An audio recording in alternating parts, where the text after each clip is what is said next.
우리의 소망이 되시는 사랑의 하나님, 유난히 춥고 길었던 겨울도 뒤로 한 채 계절은 또 바뀌어 새싹이 돋고 아름다운 봄꽃들이 만개하는 참으로 아름다운 희망의 계절을 우리에게 허락하시고 복된 주일 청운 성도 한자리에 모여 하나님께 예배하오니 하나님 영광받아 주시옵소서. 지난 한 주간도 우리 모두의 삶을 지켜주시고 날마다의 피로를 채워주시며 인도하신 하나님의 은혜를 감사드리며 찬양함으로 기쁨과 평안을 얻게 하시고 기도를 통하여 나아갈 길을 발견하게 하시며 말씀 들음으로 하나님의 능력 경험하면서 하나님의 이름만이 높여지는 아름답고 복된 예배의 시간 되기를 간절히 기도드립니다. 하나님, 어렵고 힘든 이 세상 살아가는 모든 삶의 형편은 녹록지 않고 외롭고 힘들며 비록 광야 같은 길을 걸을지라도 내가 세상 끝날까지 너희와 항상 함께 있으리라 약속하신 주님만을 의지하게 하시고 내가 원하는 때 내가 원하는 방식대로 내 눈앞에 응답이 보이지 않아 답답할지라도 우리를 사랑하시고 복 주시기 원하시는 그 크신 하나님의 사랑 마음속 깊이 간직하고 모든 여정 지켜주시는 주님께 감사하며 아름다운 작은 천국 만들어가는 청운 성도들이 되기를 간절히 소망하오니 하나님 허락하여 주시옵소서. 나라와 민족, 열방 위에 기도하오니 모든 것 안정되기를 소망해 봅니다. 모든 이들에게 하늘의 두려움과 겸손함을 부어주시고 주어진 권력은 성김과 정의의 도구로 사용하게 하시옵소서. 지구 한편 전쟁과 갈등으로 인한 증오와 폭력이 멈춰지게 하시고 화해와 통합의 길을 열어주시며 미움 증오 가득한 이 어려운 위기를 극복하여 평화의 지구촌 되도록 하나님 회복하시고 축복하여 주시옵소서. 허락하신 청운재단 믿음의 선배들과 이 자리에 함께하는 많은 성도들의 눈물의 기도와 헌신 속에 이제 창립 60주년을 맞습니다. 그동안 지켜주신 하나님의 사랑과 은혜에 감사드리며 세상의 모든 것들이 채워주지 못하는 영적인 갈급함을 채워주고 상한 심정들을 위로하고 세밀하게 어루만지며 하나님의 마음을 품은 자들이 서로를 축복하고 세워가는 아름다운 교회 되도록 인도하여 주시옵소서. 우리 교회에 허락하신 풍성한 은혜 감사하면서 성김의 본을 따라 나누고 베풀며 지역사회 그리고 한국교회까지라도 선한 영향력을 흘러보내는 헬몬산의 이슬 같은 복된 교회, 축복의 교회 되도록 인도하여 주시옵소서. 오늘부터 항존직 선거를 위한 공동의회를 진행합니다. 장로, 권사, 집사의 직분이 세상의 명예와 가시의 자리가 아니라 봉사와 헌신의 직분이오니 낮은 자를 위로할 줄 알고 섬김을 즐거이 하고 온유하며 사랑을 나누는 직분자를 선출하게 하옵시고 은혜롭고 순조롭게 진행되어 선거의 결과를 교회와 후보자들이 감사함으로 받아들이는 축제의 시간 되도록 허락하여 주시옵소서. 이 시간도 육신의 아픔으로 고통받는 환우와 그 가족들의 기도와 눈물을 닦아주시오며 로뎀의 청운 가족, 군대에서 해외에서 생활하는 교우들 모두 소외되거나 외롭지 않게 지켜주시옵소서. 허락하신 청운재단 사랑하는 이필산 담임 목사님 부임 이후 지금까지 부흥 성장하며 아름답고 훌륭한 목회를 이어나가고 있음에 참으로 감사를 드립니다. 허락하신 가족 위에 축복하여 주시오며 이제 이후 목회의 여정 가운데 영적인 리더십을 더하여 주시옵고 영육간에 약해지지 않도록 지켜주시며 우리 교회뿐만 아니라 한국교회에 귀하게 쓰임받고 존경받는 귀한 목회자 되도록 축복하여 주시옵소서.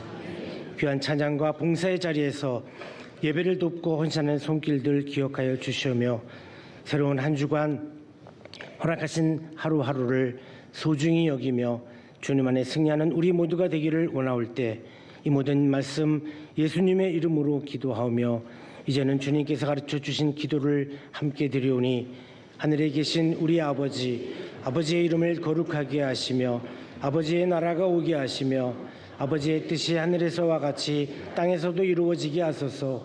오늘 우리에게 일용할 양식을 주시고 우리가 우리에게 잘못한 사람을 용서해 준 것 같이 우리 죄를 용서하여 주시고 우리를 시험에 빠지지 않게 하시고 악에서 구하소서.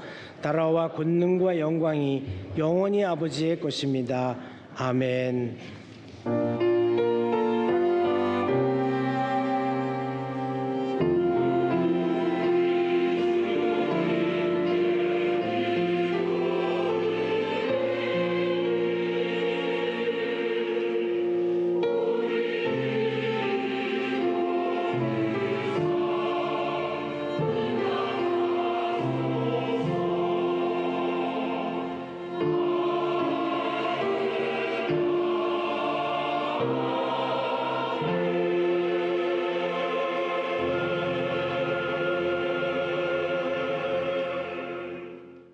신약성경 마태복음 7장 11절 12절 2절 말씀입니다.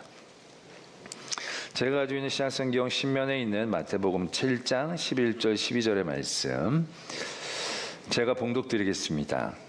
너희가 악한 자라도 좋은 것으로 자식에게 줄 알거든 하물며 하늘에 계신 너희 아버지께서 구하는 자에게 좋은 것으로 주시지 않겠느냐. 그러므로 무엇이든지 남에게 대접을 받고자 하는 대로 너희도 남을 대접하라. 이것이 율법이요 선지자니라. 아멘. 하나님의 말씀입니다. 이 시간 할렐루야 찬양대가 하나님께 찬양으로 영광을 돌리겠습니다.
아멘.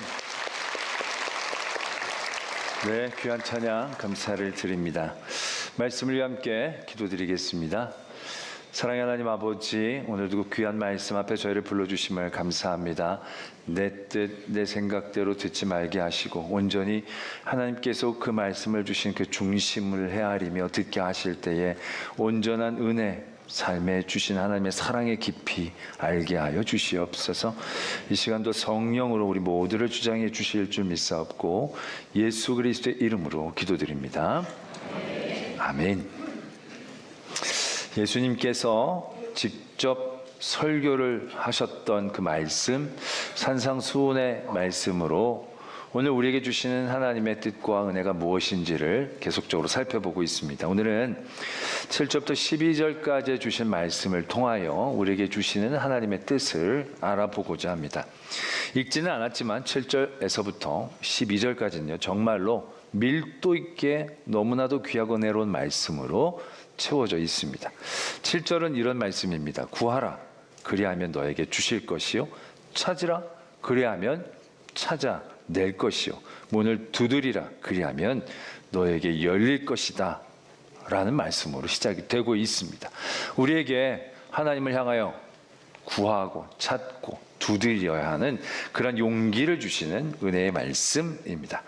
그리고 나서 이제 12절에 무엇이든지 남에게 대접을 받고자 하는 대로 너희도 남을 대접하라 라는 말씀이 있는데, 이 12절의 말씀은요, 많은 성서학자들이 굉장히 중요하게 여기는 말씀이라고 합니다. 그래서 이 말씀은 별칭이 있습니다. 황금율이라는 별칭이 있습니다. 기독교 윤리적으로 우리가 가져야 될 분명한 기준을 말씀하고 계시는 아주 중요한 말씀이라고 이 12절을 얘기하고 있습니다. 그래서 많은 이 성서 주석하는 것들을 보면요, 이 7절부터 11절까지는 기도와 간구에 대한 그러한 은혜의 말씀으로 해석을 하고, 12절은 우리가 기독교 윤리적으로 사람들을 대할 때 어떤 기준을 가지고 살아야 되는가의 말씀으로 서로 설명을 해주고 있습니다. 각기 두 가지의 주제를 가지고 말씀하고 있는 것들로 해석하고 풀이를 하는 경우들이 대부분입니다. 그런데 오늘 우리의 말씀을 보면 11절과 12절이 그냥 다른 주제를 가지고 말씀하시는 것이 아니라 그러므로라는 접속사로 연결되어 있다는 사실입니다. 그러므로라는 이 접속사는 앞에 있는 어떠한 말씀에 대한 영향력이 결과적으로 어떠한 영향을 뒤에 있는 말씀에게 미치는 것을 의미하는 접속사라고 얘기를 하죠. 그런데 성경은 이 접속사에 대해 굉장한 어려움을 갖고 있다는 겁니다. 왜냐? 주제적으로 서로가 연결이 안 된다는 거죠. 이건 기도하고 간구하는 것에 대한 말씀이고, 이건 사람들을 대할 때 어떤 기준을 갖고 대해야 되는 말씀이기 때문에 이 주제가 특별히 억지로 연결하려면 억지로 연결할 수는 있겠지만 뭔가 자연스럽지 않다라는 거죠. 그러다 보니까 그냥 다르게 말씀하시는 두 가지의 교훈이 아닐까, 다들 이렇게 생각을 하게 되어집니다. 그러나 분명히 예수님께서 직접 이 그러므로라는 단어를 사용하시는 것에는 분명한 뜻이 있지 않겠는가, 우리는 다시 한번 도전해 보게 되는 거죠. 그래서 이 그러므로가 갖는 역할이 무엇인지, 이것을 통하여 우리에게 주시고자 하시는 예수 그리스도의 진정한 중심의 뜻은 무엇인지를 한 번 더 살펴보려고 합니다. 그러기 위해 우리는 12절의 말씀을 다시 한번 보게 되는데요, 12절은 아까도 말씀을 드렸듯이 황금률이라고 얘기할 만큼 중요한 그런 기준이 되는 말씀이라는 거죠. 쉽게 풀어 얘기하자면 이런 얘기입니다. 내가 하고 싶은 것 다른 사람들도 하고 싶어 하고, 네가 하기 싫은 건 다른 사람들도 하기 싫다라는, 어떻게 보면 굉장히 보편적인 진리를 우리에게 깨닫게 해주신다라는 것입니다. 그렇지 않습니까? 여러분들이 먹고 싶은 식당에 가면 여러분들만 가나요? 아니요, 줄 서 있어요. 여러분들이 먹기 싫은 식당에는 사람들이 있을까요? 아니요, 없어요. 여러분들이 싫어하는 건 사람들도 웬만하면 다 싫어하고, 좋아하는 건 웬만하면 좋아하는 거예요. 그래서 그러한 기준을 가지고 우리가 행동을 해야 한다라는 것이죠. 이건 철학자들도 이런 얘기를 했다라는 거죠. 칸트의 유명한 어떤 명제 중에 내 의지의 준칙이 보편 타당함에 입각하도록 해라 라는 말을 했어요. 엄청 어려운 말이지만 이게 이 말이에요. 너의 어떤 행동에 대한 법칙이 보편타당하게 다른 사람들의 생각하고 맞게 그런 기준을 삼으라라고 얘기하고 있다라는 얘기죠. 그런데 그러면서 오늘 말씀에 보면 이것이 율법이고 선지자이니라라고 적고 있다는 것입니다. 이게 그냥 단순한 인간적인 관계를 얘기하는 것만으로 끝나는 게 아니라는 거죠. 굉장히 이게 통전적이고 영적으로 이해되어져야 한다는 것입니다. 그래서 어떻게 보면 이거는 우리의 관계를 대하는 모든 관계에서 적용되어져야 하는 도전을 우리에게 주고 있습니다. 우리가 식당에 들어가는데 식당에서 우리가 기대하는 바가 있잖아요. 친절하고 맛있고 정말 대접을 받는 듯한 느낌을 가지고 우리가 식당에 들어가잖아요. 근데 식당에 들어갔더니 거기서 일을 하시는 분이 왔어? 여기 앉아. 물 떠먹어. 그리고 자, 음식 여기 있다. 맛있게 처먹어라. 뭐 이러면 기분 좋을 사람이 어디 있겠어요? 이걸 기대하는 게 아니니까. 그럼 대단히 기분이 나쁘겠죠. 그럴 때 우리도 그 마음을 가지고 종업원들을 대해야 한다는 거죠. 이게 동등한 어떤 관계 가운데서는 이게 적용이 되겠지만 우리가 이게 상황과 환경이 바뀌면 이걸 적용하지 않을 때가 많아요. 왜? 내가 돈을 내고 가는 권리가 있기 때문에 상대방을 고려하고 생각하는 게 아니라 내 권리만을 가지고 그것을 얘기하려 할 때가 적지 않다는 거예요. 그렇기 때문에 우리는 식당에 가면 무례한 분들이 꽤 많아져요. 딴 데 가면 안 그러는데 식당에 가면 종업원들을 야야 이렇게 부르질 않나. 물 줘, 뭐 메뉴 줘, 뭐 말 짧게 하는 분들이 적지 않아요. 이거는 굉장히 잘못된 거다라는 얘기입니다. 그런 대접을 자기가 받고 싶지 않은데 왜 그렇게 대하냐라는 거죠. 그럼 이렇게 얘기하면 내가 돈 내고 내 돈 내고 내가 대접을 받으려고 하는데 상황과 환경에 따라 갑과 을이 되면 갑이 되면 또 다른 나의 기준을 가지고 막 대하도 내 권리만을 가지고 대하여도 된다라는 생각 가운데서 벗어나야 한다는 것이죠. 어떤 상황, 어떠한 조건 가운데서도 이러한 룰은 우리에게 적용되고 도전되어져야 한다는 거예요. 그 사람이 나보다 낮은 사람, 나보다 내가 고용한 사람, 내가 돈을 주는 사람이라 할지라도 그 사람을 대할 때의 태도의 기준은 내가 대접을 받고 싶은 대로 그들에게 대줘야 한다는 거죠. 그들이 나보다 아무리 어리다 할지라도 나보다 아무리 적다 할지라도 내가 아무리 고용한 사람이라 할지라도 이러한 적용을 우리는 모든 상황 환경 가운데에서 행해야 한다는 것입니다. 그러나 그럼에도 이것이 다분히 신학적이고 영적이라고 얘기하기에는 굉장히 인간적이라는 생각들을 해보게 됩니다. 왜냐 아까 철학자들도 얘기했고 윤리학자들도 이런 비슷한 얘기들을 참으로 많이 하기 때문에 이게 선지자다 율법이다라고 확정적으로 얘기하기에는 다분히 인간적이고 세상적인 그러한 말하자면 법칙들에 가까운 그러한 흔적들이 있다라는 것을 생각하게 되는 거죠. 그리고 이 12절의 말씀을 12절만으로 적용하게 될 때 또 뜻하지 않은 여러 부작용들을 만나게 되는 것도 사실이다라는 겁니다. 제가 연애를 할 때 저는 연애를 아내와만 해봤기 때문에 연애했다 그러면 아내랑 연애한 겁니다. 제가 연애를 할 때 이렇게 식당에서 식사를 하잖아요. 그럼 이제 저희 아내는 늘 저에게 권합니다. 자기 것 좀 먹어보라고 이렇게 권합니다. 그럼 날 늘 대부분 거절을 합니다. 왜? 식성이 다르거든요. 풀 같은 거 시키고 막 이러기 때문에 저는 별로 먹을 생각이 없습니다. 정중하게 거절합니다. 괜찮다고 드시라고. 그러면서 이제 식사를 합니다. 그러면 조금 시간이 약간 지나면 약간 섭섭한 표정으로 이렇게 얘기를 합니다. 아내가 당신은 왜 먹어보라고 안 하냐는 거예요. 나한테 왜 내 걸 먹어보라라고 하냐. 그런 얘기를 듣는 순간 잠시 멍하죠. 나는 한 번도 다른 사람의 음식을 탐한 적이 없습니다. 식당에 가면 내가 먹고 싶은 거 내가 시킨 거고 그 사람 먹고 싶은 거 그 사람 먹은 거지 내 거 시켜놓고 다른 사람의 것에 기웃거린다는 건 범죄에 가깝지 않는가. 난 내 것으로 충분히 만족하고 자족할 수 있다라는 거죠. 그리고 음식이라는 게 1인분에 맞게 나올 경우들이 대부분인데 그 한 입이 부족해질 때 그 말할 수 없는 찝찝함에 대한 괴로움을 알기 때문에 저는 그냥 온전히 아니 먹고 싶으면 내 것도 시키면 되지. 왜 내 거를 줘야 하는가 개념이 없었던 거예요. 왜? 나도 그런 생각이 없었으니까. 내가 잘못한 겁니까? 내가 죄를 진 겁니까? 이게 비난받아야 될 일입니까? 비난 좀 받아야 되죠. 근데 이건 솔직히 다름의 문제이다라는 거죠. 다름의 문제예요. 그런 개념이 없었던 사람에게 그런 없는 기준을 가지고 얘기하고 접근한다는 건 쉽지 않은 겁니다. 내가 대접을 받고자 한 대로 나는 대접을 한 거예요. 나는 남의 거 먹고 싶지 않고 내 거 주고 싶지 않기 때문에 그렇게 한 건데, 이게 율법이고 선지자라 그러면 이게 말이 안 된다라는 얘기죠. 그렇지 않습니까? 이게 굉장히 다분히 다름에 대한 개인적인 차이에 대해서 깊이 다 해석해내지 못하는 문제점을 이 12절의 말씀만을 가지고 얘기하게 되어지면 나타나게 되어진다는 거예요. 그래서 그러므로가 필요하지 않을까라는 생각을 해보게 됩니다.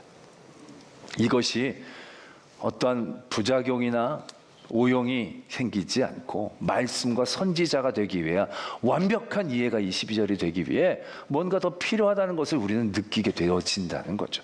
그래서 그러므로라는 것이 분명히 필요하다는 생각을 하게 됩니다. 그럼 그 앞의 말씀을 우리는 다시 한번 살펴보아야 되죠.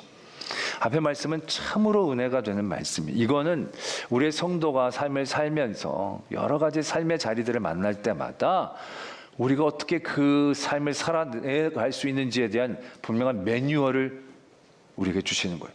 우리는 이게 어렵지 않죠. 구하라 그리면 너에게 주실 것이고, 찾으면 찾아낼 것이고, 두드리면 두드려 열릴 것이다. 굉장히 없으니까 구하고, 잃어버렸으니까 찾고, 다쳤으니까 문을 두드리겠지 당연히 생각하지만, 솔직히 우리는 우리의 삶의 자리에서 이 당연한 행동들을 옮겨내지 못할 때가 비일비재하다는 거예요. 여러분들이 정말로 모든 삶의 길이 막혔을 때 두드렸습니까? 두드릴 줄 아셨습니까? 그렇지 못하다는 거예요. 여러 문제를 갑작스럽게 우리가 만날 때 우리는 넋을 놓게 될 때가 많아요. 우왕좌왕할 때가 많아요. 엉뚱한 곳에서 길을 잃고 헤매요. 절망 가운데 한동안 헤맬 때가 얼마나 많은지 모른다는 거죠. 그럴 때 그런 자리에 있는 우리들에게 예수님이 말씀하시는 거예요. 뭔가 필요해? 그럼 구해. 바로 쭈뼛쭈뼛 하지 말고 바로 구해. 잃어버렸으면 당장 벌떡 일어나서 찾아가. 절망하고 낭망하고 울지 말고 찾아내. 다쳤으면 문고리 잡고 울지 말고 두드려. 어떻게 보면 우리들이 자칫 쉽지만 제대로 붙잡지 못하는 우리의 삶의 문제의 자리에서 우리에게 주시는 분명한 매뉴얼이다라는 얘기예요. 그리고 이 매뉴얼은 굉장한 근거를 가지고 있다는 것을 예수님은 가르쳐주고 계신다는 거죠. 그냥 두드리면 무조건 열려 이런 얘기를 하고 계시는 게 아니죠. 찾으면 그냥 찾아낼 거야 라는 얘기를 하고 계시는 게 아니에요. 왜 그래야 하느냐? 너희 중에 누가 아들이 떡을 달라고 하는데 돌을 주고 생선을 달라는데 뱀을 줄 사람이 누가 있겠느냐? 너희도 악한 자라 할지라도 자식에게는 좋은 것을 줄 알거든. 하물며 하늘에 계신 너희 아버지께서 구하는 자에게 좋은 것을 주시지 않겠느냐? 분명한 근거를 얘기해 주신다는 거죠. 우리가 구하여야 하는, 찾아야 되는, 두드려야 하는, 두드릴 수 있는 그 분명한 이유들, 그냥 무조건 두드리고 기다리는 게 아니라 분명히 그러면 얻을 수 있고 열리고 찾을 수 있다라는 근거를 분명하게 얘기해 주신다는 거예요. 하나님 아버지, 하늘에 계신 그분이 나의 아버지이기 때문에 그분이 반드시 주신다는 이유까지 설명을 너무 잘해 주신다는 거죠. 예까지 들어주시면서 설명을 해주시는 거예요.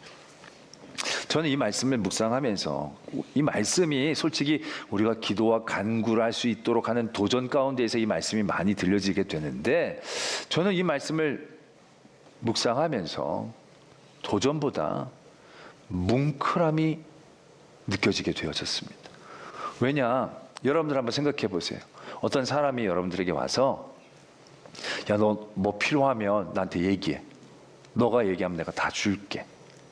너 외롭고 힘들 땐 나한테 전화를 해. 그럼 내가 어디에 있든지 내가 꼭 달려와 줄게. 왜? 나 너를 너무 사랑하거든. 이라는 얘기를 들었다고 합시다. 그럼 여러분들이 그 얘기를 들었을 때 어떤 부분에서 여러분들이 감격하고 감사하고 뭉클해질 수 있겠습니까? 아, 이제 필요한 게 있으면 나한테 줄 사람이 있구나. 그것에 대한 든든함? 내가 외로울 때 전화만 하면 오는 사람이 있구나. 거기에 대한 어떤 감사함이 크겠습니까? 아니면 그렇게 해주려는 이유가 너를 사랑하기 때문이라는 그 고백의 자리에서 마음이 더 요동하겠습니까? 저는 분명히 뒤에 이를 겁니다.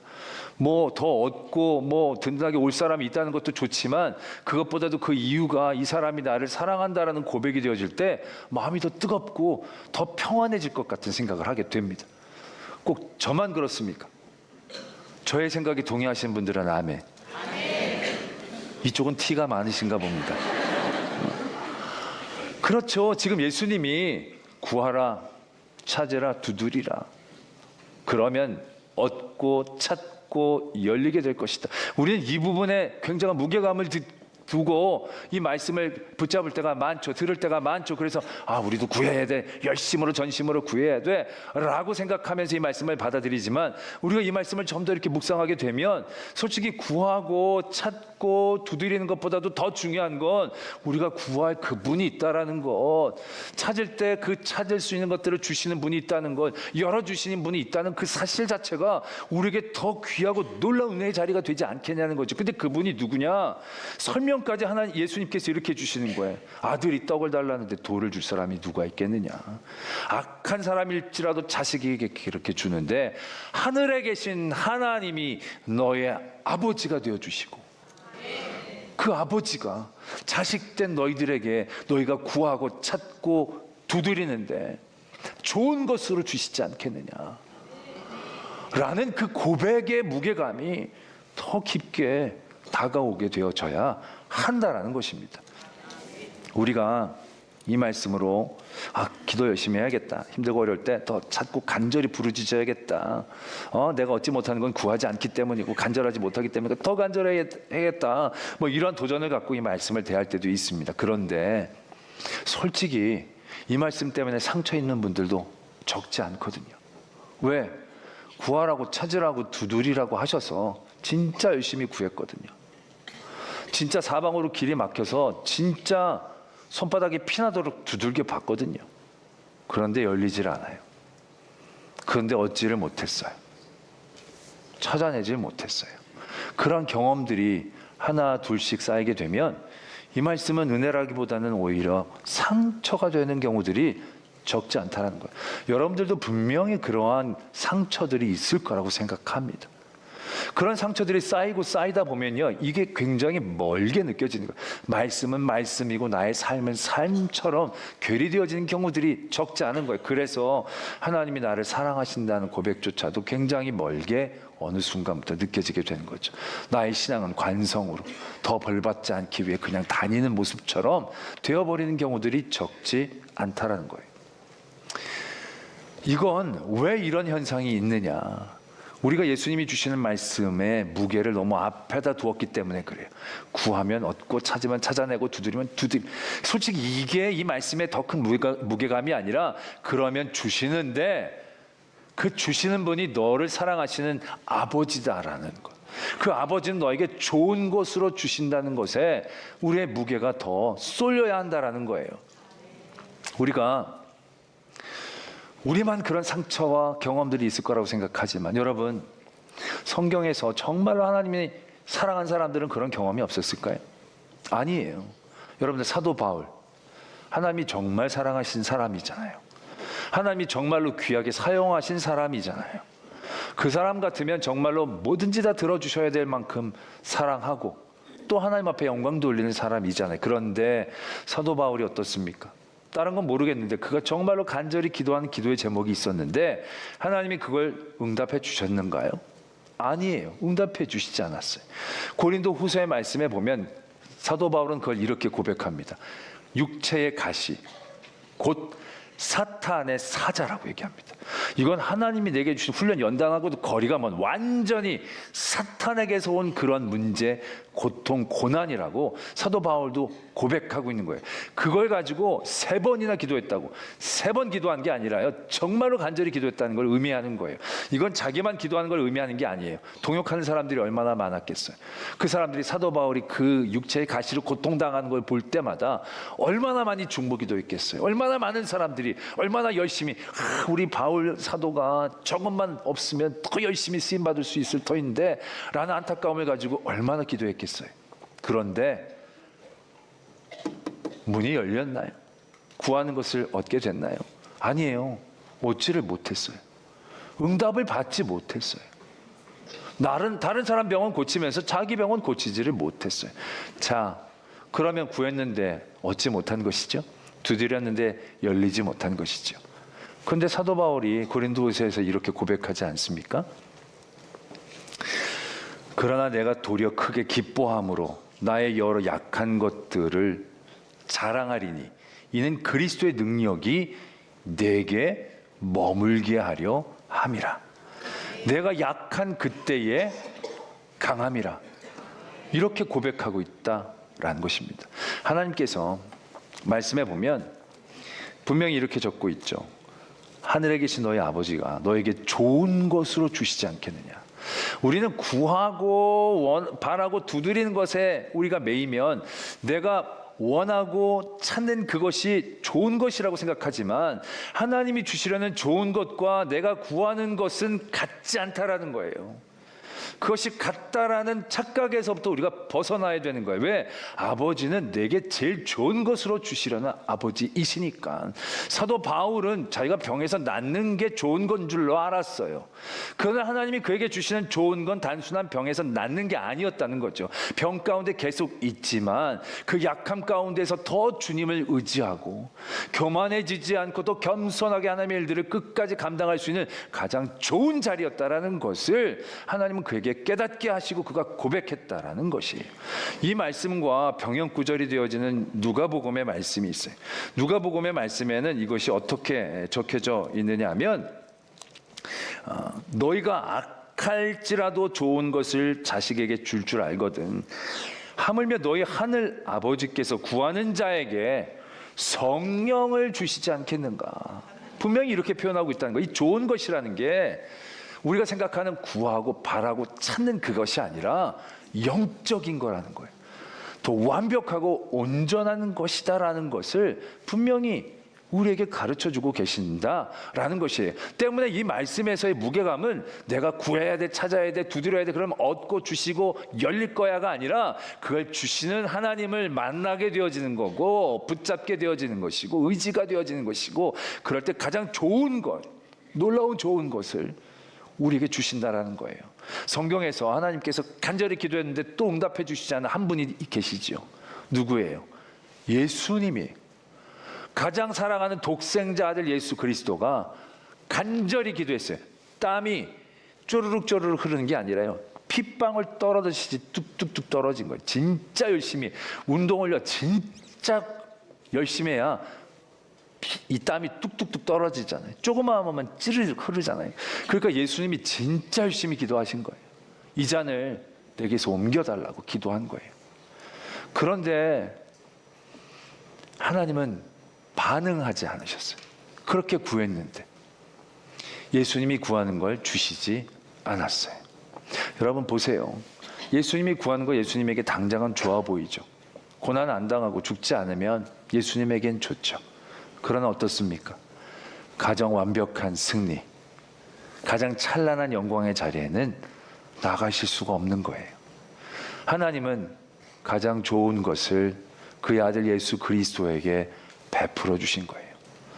하나님은 돌이나 뱀을 주신 게 아니고 그가 원하는 가장 좋은 떡으로, 가장 좋은 생선으로 주셨다라는 것을 우리가 분명히 아셔야 한다는 것입니다. 여러분들이 그런 기도를 열심히 드렸고 두드렸는데 열리지 않아 지금 나의 삶이 이렇다라고 생각하는 그런 분들, 내가 얼마나 많이 구했는데 얼마나 많이 두드렸는데를 생각하지 마시고 나를 사랑하시는 나의 하나님 아버지가 내게 주시는 좋은 것이 무엇인지를 살펴볼 수 있어야 한다는 거예요. 왜? 구하는 게 중요한 게 아니라 하나님이 나의 아버지가 되신다는 게 중요하고, 그분은 가장 좋은 것으로 주실 수 있는 분이고 주시는 분이라는 것을 신뢰하는 게 중요하니까, 그런 신뢰가 우리 안에 쌓이게 되어지면 여전히 내가 원하는 길은 막혀 있지만, 내가 원하는 것은 내 손에 없지만 가장 좋은 것으로 주시는 아버지를 신뢰할 때 그 좋은 것을 사도 바울처럼 발견하게 되어질 수 있다라는 것입니다. 때문에 우린 그런 무게감으로 다시 12절의 말씀을 보게 됩니다. 그러므로 이게 구하고 간구하고 두드리는 문제가 아니라 하나님이 나의 아버지가 되어주시고 아버지가 나에게 늘 좋은 것들로 주시고 베품을 당한 우리 자녀임을 깨닫게 되어질 때, 그러므로 무엇이든지 남에게 대접을 받고자 하는 대로 너희도 남을 대접하라는 말씀을 보게 되어진다는 거죠. 이 병행 구절이 누가복음 6장에가 적혀져 있습니다. 그때 말씀이 이렇게 적고 있습니다. 남에게 대접을 받고자 하는 대로 너희도 남을 대접하라고 6장 31절에 적혀져 있는데, 그 앞에 어떠한 말씀에서부터 이 말씀이 시작되느냐 하면 27절에서부터 이렇게 말씀이 시작이 됩니다. 그러나 너희 듣는 자에게 내가 이르노니 너희 원수를 사랑하며 너희를 미워하는 자를 선대하며 너희를 저주하는 자를 위하여 축복하며 너희를 모욕하는 자를 위하여 기도하라. 너희 입뺨을 치는 자에게 젖뺨도 돌려대며 내 겉옷을 빼앗는 자에게 속옷도 거절하지 말라. 내게 구하는 자에게 주며 내 것을 가져가는 자에게 다시 달라 하지 말며 남에게 대접을 받고자 하는 대로 너희도 남을 대접하라 라는 말씀이 이어지고 있습니다. 그러니까 단순히 그냥 내가 대접을 받고 싶은 대로 대접을 하는 게 중요한 게 아니라, 이 말씀의 핵심은 대접을 하라는 거기에 있다라는 겁니다. 내가 받고 싶은 대로 하라는 것은 내가 먼저 대접할 만한 마음을 갖고 그 마음이 어떠한 상황과 환경 가운데도 흔들리지 않아야 한다는 걸 의미하는 거죠. 그가 원수일지라도, 그가 내 뺨을 때리는 사람일지라도, 그 사람이 내 것을 뺏어가는 사람일지라도 내가 그 사람을 대접해야 하는데, 왜? 하나님 아버지로부터 사랑을 받는 자녀이기 때문에 대접을 해야 되는데, 우리는 나를 빼앗고 나를 괴롭히는 자에게는 선을 긋고 제한을 둘 때가 분명히 있을 수 있으니까, 그럴 때 너희들이 그런 제한을 두지 말라라는 거예요. 나를 때리는 사람이니까, 내 원수니까, 나에게서 뺏은 것이 많은 사람이니까로 대접을 하는 게 아니라, 그 사람에게도 내가 대접을 받고 싶은 대로 대접을 하는 그 영적인 중심을 지켜내라라고 말씀하고 계시는 거예요. 이게 율법이고 선지자이다라는 것입니다. 때문에 우리가 구하고 찾고 두드리고 내가 대접을 받고 싶은 대로 대접을 하는 어떤 행동 가운데 우리가 더 쏠리고 무게감을 갖지만, 이러한 것이 행동이고 율법이 되어지는 게 아니라 진정한 나의 사랑 깨달음의 고백이 되어지고 은혜의 나눔이 되려면, 하늘에 계신 아버지께서 구하는 자에게 좋은 것을 주신다라는 이 말씀을 굳게 신뢰하면서부터 우리는 구해야 한다는 겁니다. 그리고 대접해야 한다는 것입니다. 구해서 얻는데 우리의 마음이 대접함으로 의로운 사람이 되는데 우리 마음이 있는 게 아니고요, 하늘에 계신 아버지가 나에게 좋은 것을 주신다는 그 신뢰와 은혜를 붙잡고 우리가 나아갈 때 우리의 삶의 자리에서 그분을 믿고 구하고 그분을 사랑하며 두드리고 그분에게 받은 은혜를 품고 대접할 수 있는 그러한 성도들 되어질 줄로 믿습니다. 기도하겠습니다. 오늘 말씀을 묵상하시면서 나의 삶에 주신 하나님의 은혜를 깨닫기를 소망합니다. 구했지만, 두드렸지만, 찾았지만 얻지 못한 것이 중요한 게 아니고, 아버지는 가장 좋은 것들로 주시는 분이다. 돌을 계속 바라보지 말고 내게 주신 떡을 찾을 수 있는 믿음의 지혜를 허락하여 주시옵소서. 그 주신 은혜를 깨닫고 다른 모든 이들에게, 그 사람이 원수건 나와 친하지 않는 사람이건 내가 받은 은혜가 많기에 내가 원하는 대로 대접할 수 있는 저희들 되게 하여 주시옵소서. 이러한 기도의 제목으로 하나님 앞에 나가겠습니다. 아버지 하나님, 우리와 함께 하시고 사랑의 하나님 아버지, 오늘도 주님 앞에 이 귀한 예배의 자리 불러주심을 감사합니다. 내 삶에 가장 귀하고 복된 자리, 그것은 이 예배의 자리임을 늘 깨닫게 하시며 예배를 사모하는 저희들, 또 예배를 통하여 하나님의 놀라운 은혜와 역사를 경험할 수 있는 예배자들 되게 하여 주시옵소서. 시간에 따라 예물을 드립니다. 하나님의 것임을 고백하고 인정하는 그러한 믿음이 되기를 소망합니다. 내 것인 양 아까워하며 고민하며 드리지 않게 하시고 주님이 주신 것이기에 감사함으로 기쁜 마음으로 드려지는 예물 되게 하실 때에 하나님께서 더 믿고 풍성함으로 채워주시는 청지기들이 다 되게 하여 주시옵소서. 믿음의 가정을 붙잡아 주시옵소서. 특별히 믿음의 연약한 가족의 구성원들을 위한 기도가 있습니다.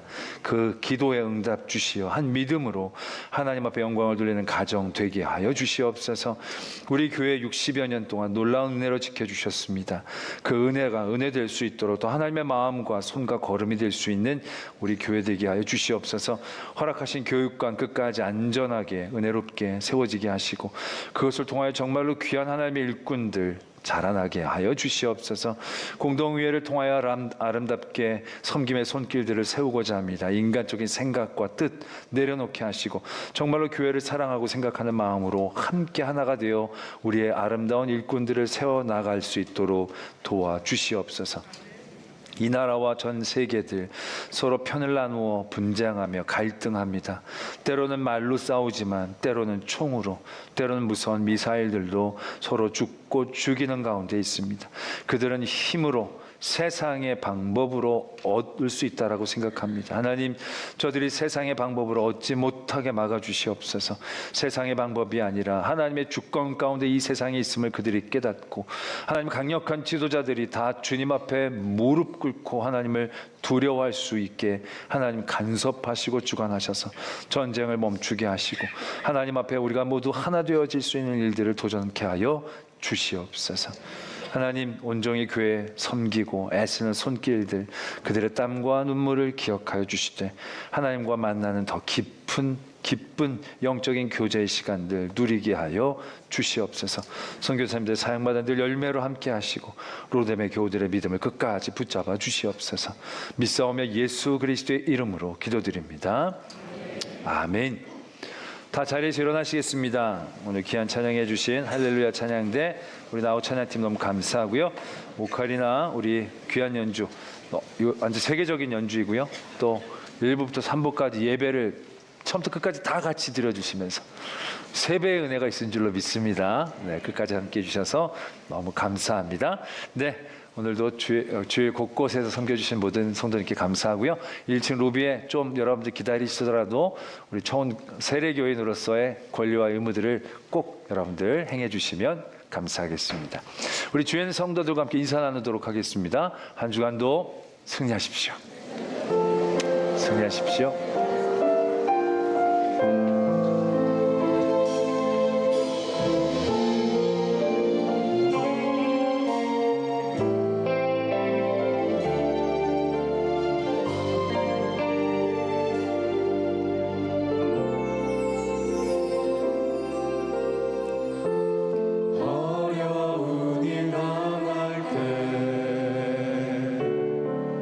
나의 믿음 저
지금은 우리 구주 예수 그리스도의 은혜와 하나님 아버지의 지극하신 사랑하심과 성령 하나님이 함께하여 주시고 도와주시고 교통하여 주시는 역사하심이 하나님이 나의 아버지가 되시기에 가장 좋은 것으로 주심을 믿고 의지함으로 나가는 성도들 위해, 그 가정 위에, 우리 교회 위에, 이 땅과 열방 위에 이제로부터 영원토록 함께 계시기를 간절히 축원하옵나이다. 아멘.